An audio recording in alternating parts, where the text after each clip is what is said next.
안녕하세요. 교회진흥원입니다. 할렐루야, 하나님의 이름을 찬양합니다.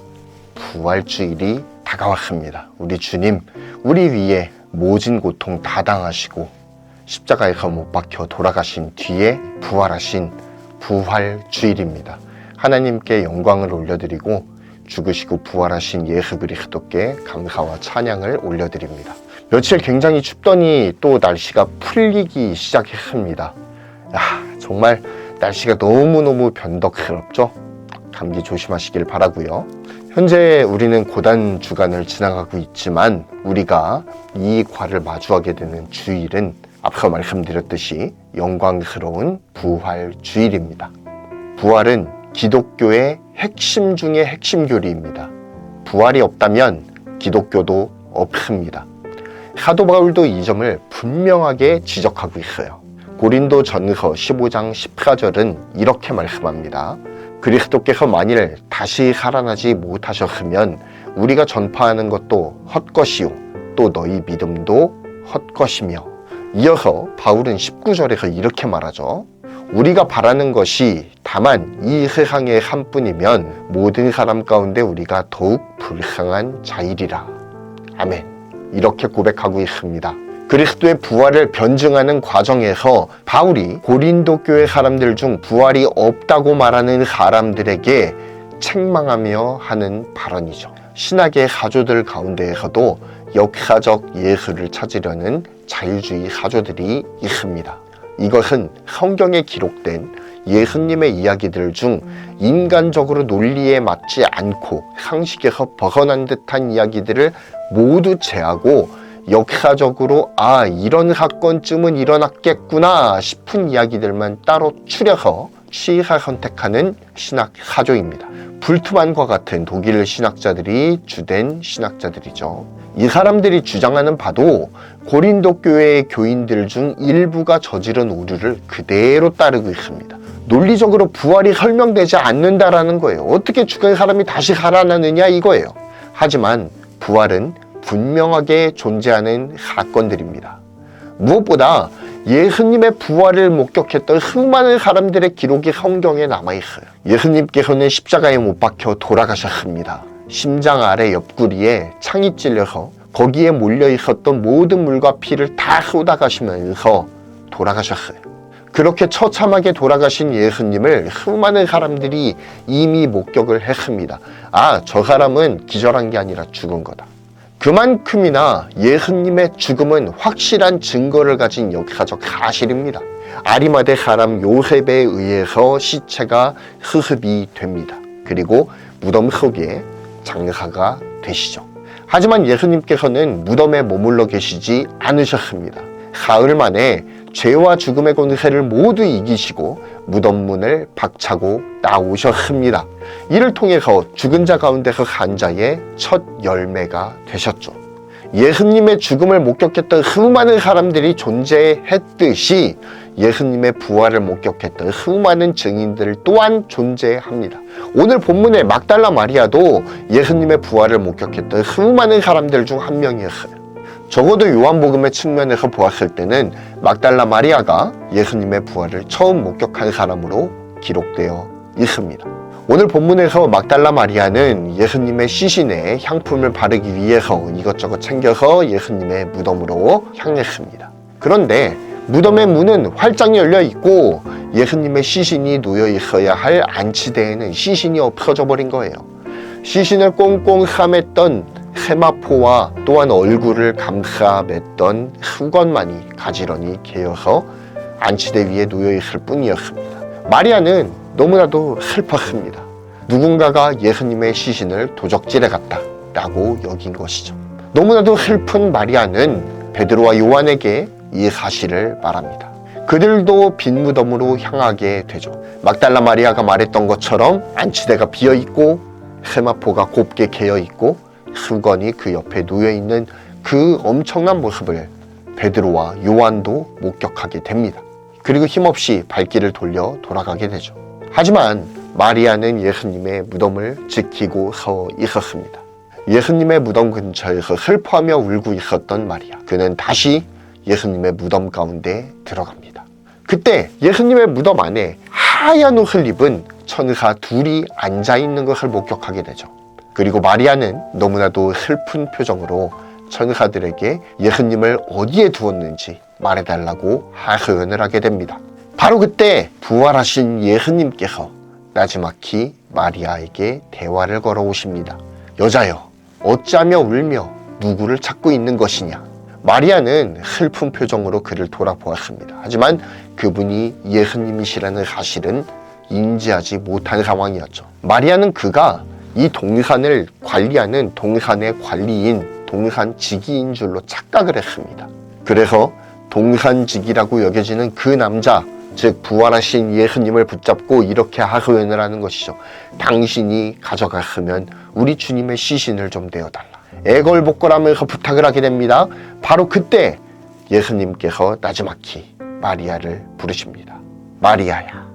그제야 막달라 마리아는 고개를 들어서 자신이 동산직이라고 생각했던 그 사람이 부활하신 예수님이심을 깨닫게 돼요. 그리고 라보니, 번역하면 선생님이요, 라삐요 라고 하면서 부활하신 예수님을 본격적으로 맞이하게 되는 모습을 오늘의 성경을 통해서 마주하게 되는 것입니다. 부활하신 예수님께서는 막달라 마리아에게 당장 제자들에게 달려가서 이 말을 전하라고 명령하십니다. 나를 붙들지 말라. 내가 아직 아버지께로 올라가지 아니하였노라. 너는 내 형제들에게 가서 이르되 내가 내 아버지 곧 너희 아버지 내 하나님 곧 너희 하나님께로 올라간다 하라. 예수님의 이 명령을 들은 막달라 마리아는 가만히 있을 수가 없는 것이죠. 그는 곧장 달려가서 제자들에게 예수님이 전달하라고 하신 그 말씀을 그대로 전달합니다. 저는 여기에서 부활하신 예수님을 만날 사람이 어떻게 변화되었는지를 발견할 수 있다고 생각합니다. 부활하신 예수님을 만날 사람들은 하나같이 공통적인 미래를 맞이했다라고 하는 점에 우리가 주목해야 될 필요가 있어요. 가장 먼저 예수님의 부활을 마주했던 막달라 마리아, 교회 전승에서 그녀는 교회의 여성 전도자로서 맹활약을 떨쳤다라고 알려져 있습니다. 자, 예수님을 만나 배웠던 12 제자들은 어떻게 되었을까요? 예수님의 부활하신 모습과 승천하시는 모습을 함께 지켜보았던 120명의 성도들은 어떻게 되었을까요? 예수님께서 약속하신 성령의 충만함을 받고 죽음을 불사하면서 예수님을 전하는 복음의 메신저로 변신합니다. 유대인들이 두려워서 한 곳에 숨어서 벌벌 떨고 있었던 제자들과 120명의 성도들이 죽을 때까지 죽음을 두려워하지 않고 예수 그리스도를 전하는 복음의 메신저가 되더라는 거예요. 다시 한번 막달라 마리아를 보죠. 부활하신 예수님과 처음으로 대화를 나누었던 막달라 마리아 어떻게 합니까? 그 길로 달려가서 누구한테 가죠? 12 제자들한테 달려가서 예수님이 전하라 하신 말씀을 그대로 전하는 거예요. 최초의 부활 복음의 메신저가 되는 것입니다. 12 제자들을 좀 더 쪼개어서 베드로만 놓고 보자고요. 베드로는 어떻게 되었습니까? 그는 부활하신 예수님을 만나뵌 이후에도 또 한 번 실수를 범해요. 바로 요한복음 21장에서 부활하신 예수님을 만나 뵈었음에도 불구하고 뭐라고 말합니까? 나는 물고기 잡으러 가노라. 부활하신 예수님을 만나 뵈었음에도 불구하고 스스로 복음의 길을 포기하고 물고기 잡으러 내려가는 그 베드로의 모습을 우리가 보게 됩니다. 그런데 어떻게 되죠? 베드로의 인생이 업으로 끝납니까? 그렇지 않다라는 것이죠. 예수님께서 찾아가십니다. 그리고 그를 회복시키시잖아요. 너 나 사랑하니? 너 나 사랑하니? 너 나 사랑하니? 3번이나 물어보시면서 그가 3번 예수님을 부인했던 그 모습들을 다시 한번 나한테 돌아와라. 나한테 돌아와라. 나한테 돌아와라. 회복시키시는 거예요. 그렇게 구사일생으로 베드로가 회복하게 되자 예수님이 뭐라고 말씀하십니까? 내 양을 먹이라, 내 양을 치라. 예수님의 양떼를 베드로에게 양도하시는 모습을 보게 되는 것이죠. 그 이후에 베드로의 모습 우리가 너무나도 잘 압니다. 예수 그리스도의 복음을 전하는 훌륭한 복음의 메신저로 다시 서게 되는 거예요. 그가 설교했을 때 3,000명의 사람들이 한 번에 예수님께로 돌아와 침례를 받게 됩니다. 놀라운 일이죠. 그렇게 베드로는 초대교회에 영향력 있는 지도자로 자리를 매김하게 됩니다. 마지막으로 살펴볼 사람은 사도 바울이죠. 사도 바울 어떻습니까? 그는 예수님을 믿는 사람들을 핍박하는 사람이었어요. 심지어는 스데반이 죽을 때 돌로 치는 사람들의 옷을 맡으면서 돌에 맞아 죽어가는 스데반을 보면서 어떻게 생각했다고 기록합니까? 마땅하다고 생각했다. 너는 죽어 마땅한 놈이야 라고 생각을 했다라는 거예요. 그런데 그렇게 예수님에 대해서 배타적인 입장을 견지하던 바울이 어떻게 변합니까? 이방인의 사도로 변신을 하잖아요. 다메섹 도상에서 예수님을 믿는 사람들을 잡아서 예루살렘으로 압송해 오기 위해서 가던 그 다메섹 도상에서 부활하신 예수님을 만난 다음에 그가 어떻게 변합니까? 이방인을 위한 사도로서 복음을 전하는 메신저가 되잖아요. 이와 같이 부활하신 예수님을 만났던 사람들은 하나같이 부활하신 예수님을 전하는 복음의 메신저가 되었다라는 사실입니다. 이것이 그들이 경험했던 가장 큰 삶의 변화였습니다. 숨어있던 사람들이 거리로 뛰쳐나왔고요. 예수님을 잃어버렸다는 그 슬픔 가운데 젖어있던 사람이 기뻐하며 저작거리로 달려가서 12제자들에게 예수님이 부활하셨습니다라고 외치는 사람이 되었고요. 예수님을 핍박하던 사람이 앞장서서 예수님을 전하는 사람으로 변모하게 되었다라는 사실이죠. 놀라운 일 아닙니까? 부활하신 예수님께서 그들의 주인이 되어주셨고 주님의 명령에 따라서 그분의 희생과 부활 그리고 그로 말미암은 구원과 영생을 전하는 자들로 변모되었다라는 겁니다. 부활을 경험한 자들은 예수님의 증인이 됩니다. 삶으로 입술로 마음으로 예수님을 전하는 메신저가 된다라는 거예요. 우리 삶은 어떻습니까? 부활하신 예수님을 진정으로 만나 뵈었나요? 그분을 세상에 전하는 메신저로서의 삶을 살고 계십니까? 우리가 부활하신 예수님을 세상에 전하는 메신저로서의 삶을 충만하게, 충실하게 살아가기를 소원합니다. 자, 그럼 부서별 활동으로 들어가겠습니다. 유치부 활동부터 살펴보도록 하겠습니다. 자, 유치부 활동은 이번 주에는 보시는 것처럼 만들기 활동이 없습니다. 다만 색칠 공부를 하면서 오늘의 성경 이야기를 정리하는 활동이 있죠. 색칠을 할 동안 선생님께서 오늘의 성경 이야기들을 한번 쭉 정리를 해주시면 좋을 것 같습니다. 물론 성경 이야기 바로 다음 진행되는 활동들이기 때문에 아이들이 많이 기억은 하고 있을 거예요. 색칠을 진행하면서 아이들에게 한 번쯤 물어보는 거예요. 자, 이 상황이 어떤 상황이라고 생각되니? 다급하게 말씀을 전하는 이 여자는 누구라고 생각하니? 이 여자가 달려와서 예수님의 제자들에게 어떤 것을 전달하고 있니?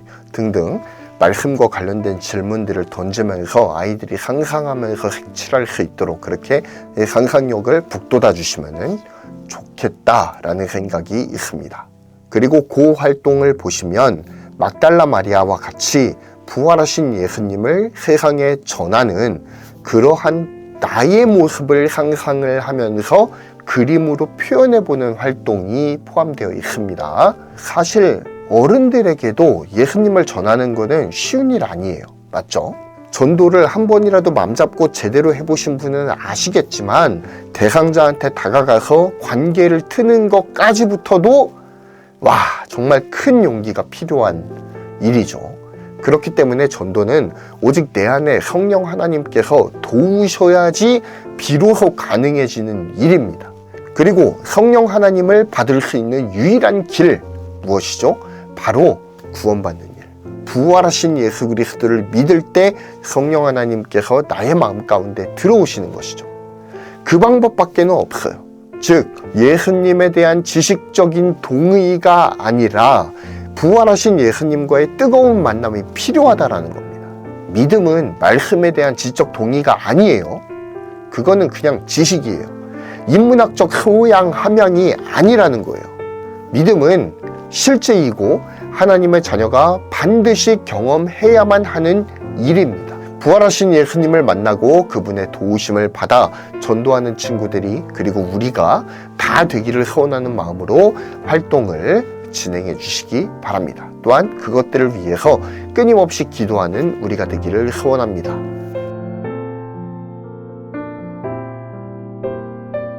자, 유년부 활동을 보시면 여기에 카드 게임이 있어요. 이 카드 게임의 카드는 어디에 있느냐? 교수 자료에 있습니다. 그래서 저희 교회진흥원 홈페이지에 공과 자료실에 보시면은 교수 자료 탭이 있거든요. 그 교수 자료 탭을 클릭을 하셔서 유년부 교수 자료를 다운을 받으셔서 사용하시면 되겠습니다. 자, 그래서 이 카드 게임을 어떻게 하느냐? 먼저 선생님께서 시범을 보여주시는 거예요. 말씀 카드들을 모두 이렇게 쫙 펼치신 다음에 순서대로 맞추십니다. 그런 다음 친구들과 함께 오늘의 암송 구절을 한 목소리로 읽습니다. 한 2번에서 3번 정도 읽으신 다음에 안 보고도 외울 수 있을 만큼 아이들이 숙달될 수 있도록 약간의 시간을 주시기 바랍니다. 그 다음에는 어떻게 하느냐면 카드들을 다 뒤집는 거예요. 뒤집어 놓은 다음에 카드들을 다 뒤집어 놓은 상태에서 아이들이 랜덤으로 찾을 수 있도록 뒤섞는 겁니다. 막 순서를 뒤죽박죽 뒤섞어 놓아요. 그런 다음에 한 명씩 개인전으로 카드들을 뒤집어서 순서대로 맞추는 활동을 진행을 합니다. 가장 빨리 맞추는 친구에게 보상으로 사탕이나 아니면은 간식거리들을 주실 수가 있겠습니다. 물론 이러한 그 1등에게 보상하는 것이 좀 불편하신 분들은 그냥 다 같이 활동 다 맞추신 다음에 다 같이 모여서 간식을 나누시는 방법도 있습니다. 그러니까 너무 1등에만 매몰되지 마시고 친구들이 외울 말씀을 완벽하게 숙지하는 것에 목표를 두시고 활동을 진행해 주시면 되겠습니다. 자, 그 다음에 전도지 활동으로 들어가게 되는데 이런 막대 사탕이 필요합니다. 부록지를 보시면 이렇게 따봉을 날리시는 우리 예수님 얼굴이 이렇게 기재되어 있는 활동이 있습니다. 이거를 뜯습니다.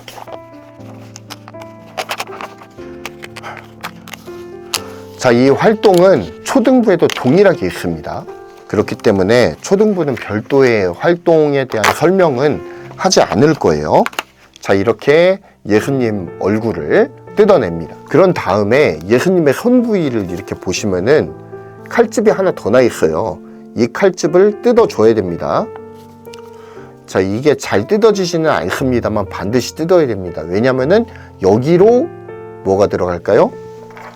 사탕이 들어가기 때문입니다. 자, 이렇게 손에 홈까지 다 뜯으신 다음에 여기 보면은 뒷면에 풀칠면이 있어요. 자, 그러니까 이거를 반으로 이제 접어서 겹칩니다. 이런 식으로 겹친 다음에 이 홈에 막대 사탕을 끼우는 겁니다.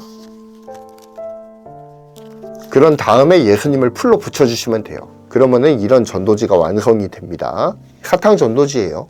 그리고 예수님 캐릭터 얼굴이 들어있는 이런 사탕 전도지가 완성이 됩니다.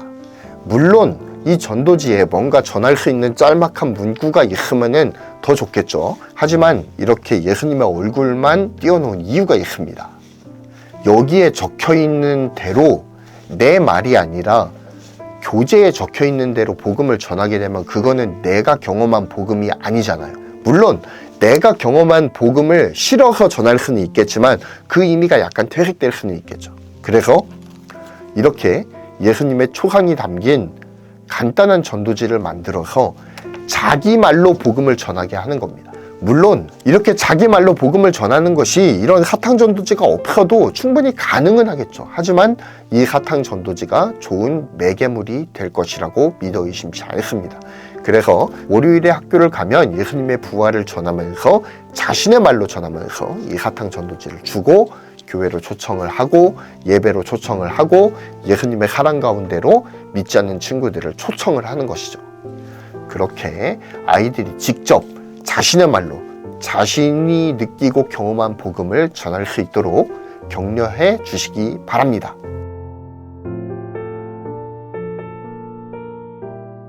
자, 아까 말씀드렸듯이 초등부의 고 활동은 유년부와 동일합니다. 반면 셋 활동에서 약간 달라요. 자, 세트 활동을 보시면 여기에 뭔가 신문 기사 같은 이제 글들이 있고 빈칸이 있습니다. 막달라 마리아를 인터뷰한 기자가 기사를 쓴 듯한 컨셉으로 이렇게 공과의 활동을 준비를 했는데요. 오늘의 본문을 한번 쭉 읽어보시고 20장 1절부터 18절까지 쭉 읽어보신 다음에 해당 빈칸을 이렇게 채우는 활동을 진행하시면 되겠습니다. 자, 오늘의 강의를 마무리하도록 하겠습니다. 사랑하는 교사 여러분, 그리고 사역자 여러분, 그리고 우리 친구들, 하나님의 아들은 분명히 십자가에서 돌아가셨습니다. 그리고 분명히 죽음의 권세를 이기고 부활하셨습니다. 이 놀라운 사실이 우리를 복음에 헌신하게 합니다. 누구는 논리에 맞지 않는다며 비웃고, 누군가는 죽은 자가 어떻게 다시 살아나느냐며 배척하고 조롱합니다. 또 누군가는 예수님이 죽은 것이 아니라 그때 잠깐 기절했다가 다시 깨어난 것이다 라고 이야기를 하기도 합니다. 하지만 명백한 증인이 존재하는 분명한 사실을 없다고 말할 수는 없겠죠. 예수님은 분명 십자가 고난을 당하셨습니다. 모든 물과 피를 다 쏟으시면서 죽으셨습니다. 그 죽음을 목격한 수많은 증인들이 존재합니다. 그리고 죽으신 지 사흘 만에 무덤을 박차고 부활하셨습니다. 이 부활에 수많은 증인들이 존재합니다. 이와 같이 예수님이 분명 죽으시고 부활하셨으며 승천하시고 다시 오실 것이다 라고 하는 사실을 믿는 우리는 성령 하나님의 인도를 받아 이 사실을 믿지 못하는 사람들에게 담대히 전해야 할 줄 믿습니다. 이것이 바로 우리가 전해야 할 복음의 본질이에요. 예수님이 우리를 위해 이 땅에 오시고 죽으시고 부활하시고 승천하셨으며 다시 오실 것이다. 이 오중 복음을 담대하게 전하는 우리가 되기를 소원합니다. 그 누가 도전해 온다고 하더라도 흔들리지 않는 믿음으로 예수 그리스도의 죽음과 부활, 승천, 재림을 전하는 우리가 되기를 간절히 소원하며 강의를 마치겠습니다. 감사합니다.